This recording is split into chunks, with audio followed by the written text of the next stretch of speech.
Hey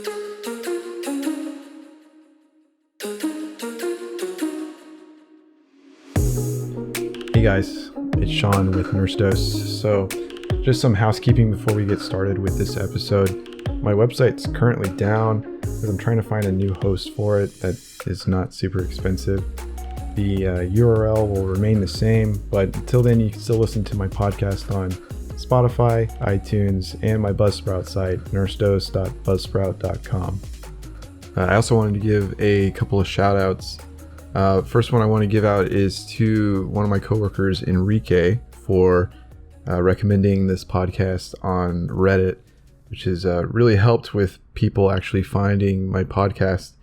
And second, I wanted to shout out a CVICU nurse who contacted me through my website.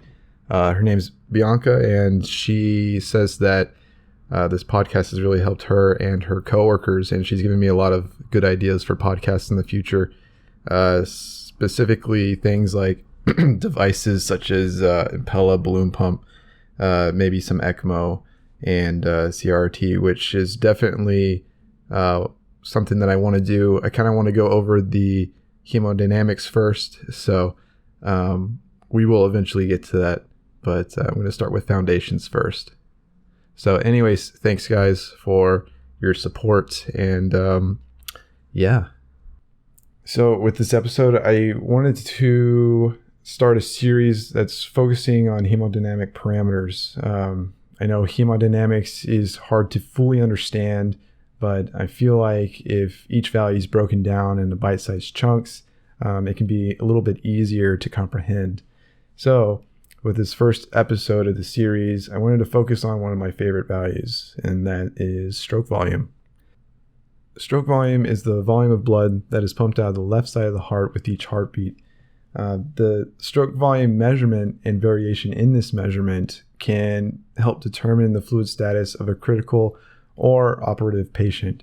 So a patient in the ICU or someone who is getting surgery, a lot of the times surgeons and anesthesiologists will use this to determine if their patients need fluid or not.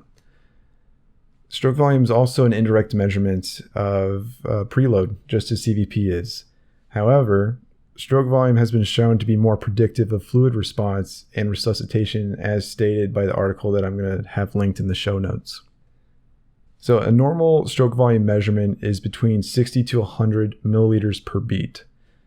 This can be easily memorized if you think about a normal heart rate, which is also 60 to 100, depending on which textbook you read. This measurement, just like cardiac index, can be normalized based on body surface area, or BSA.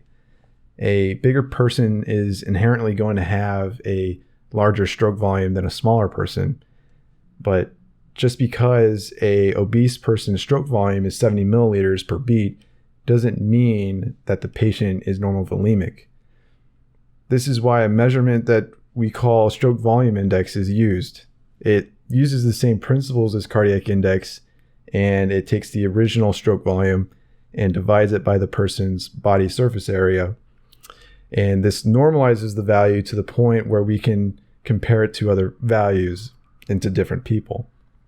And so the normal value for a stroke volume index is 33 to 47. So remember, stroke volume, 60 to 100 milliliters per beat. Stroke volume index, 33 to 47 milliliters per meter squared per beat. So if you have someone with an average build and weight, you can probably just rely on stroke volume.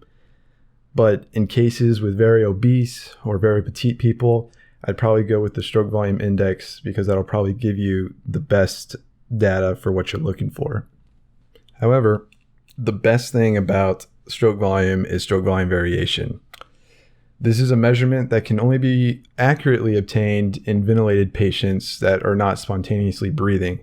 So people that are ventilated and are on something like SIMV or CPAP mode, your stroke volume variation measurement will not be accurate.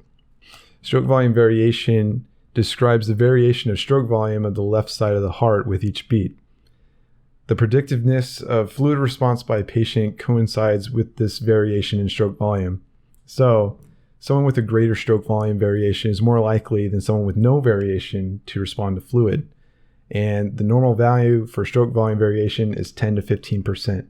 So if you have somebody who is above those values, let's say 17, 20%, they'll probably be more likely to respond to fluid more than somebody who is still in the range of 10 to 15%.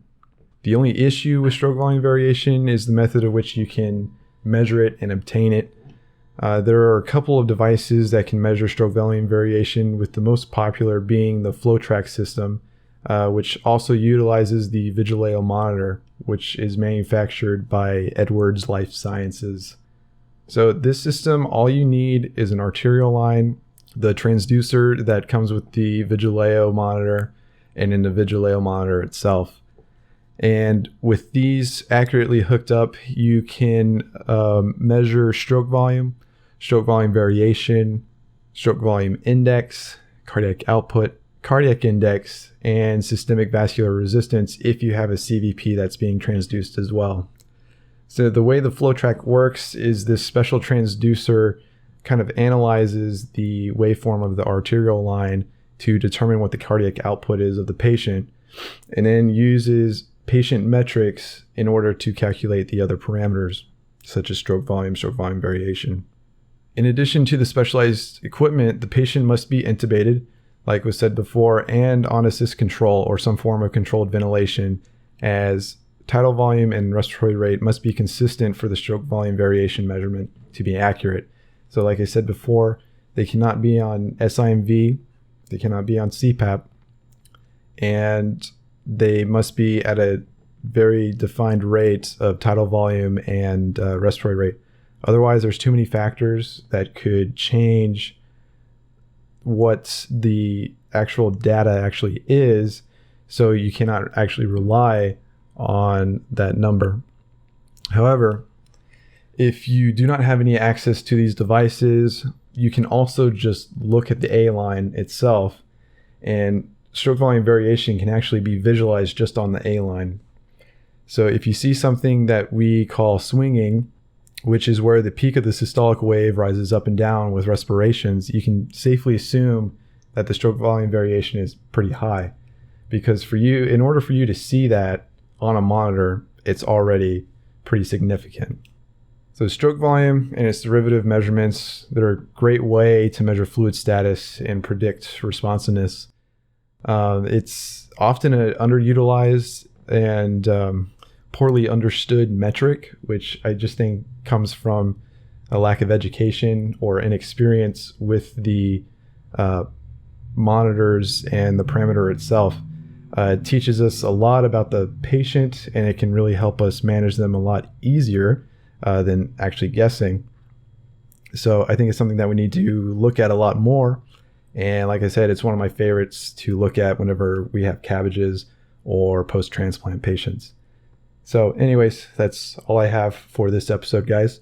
I'll be back next week with SVR. Until then, I will talk to y'all later. Bye.